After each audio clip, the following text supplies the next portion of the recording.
మనం ఒక breaking news చూస్తున్నాం. కోయంబత్తూరులో సినీ ఫక్కీలో దోపిడీకి ప్రయత్నం జరిగింది. కేరళకు చెందిన వ్యాపారి సిద్దిక్ కారును 3 కార్లతో 6 ముసుగు దొంగలు వెంబడించారు.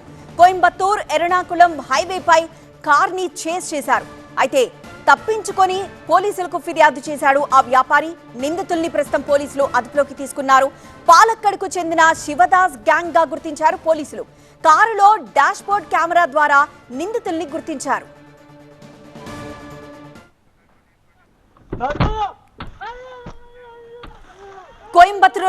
కోయంబత్తూరులో జరిగింది ఈ ఘటన. కోయంబత్తూరులోని సినీ ఫక్కీలో ఇలా దోపిడీకి ప్రయత్నించారు. కేరళకు చెందిన వ్యాపారి సిద్దిక్ కారును 6 ముసుగు దొంగలు 3 కార్లతో వెంబడించారు. అయితే కోయంబత్తూర్ ఎర్నాకుళం హైవేపై కార్ని చేస్ చేసుకుంటూ వెళ్లారు. పోలీసుల దగ్గరికి చేరి ఫిర్యాదు చేశాడు ఆ వ్యాపారి. అయితే చేస్ చేస్తుండగానే వెంటనే తప్పించుకొని పోలీసులకు ఫిర్యాదు చేశాడు ఆ వ్యాపారి. నిందితులను పోలీసులు అదుపులోకి తీసుకున్నారు. ఆ నిందితులు పాలక్కడ్కు చెందిన శివదాస్ గ్యాంగ్ గా గుర్తించారు.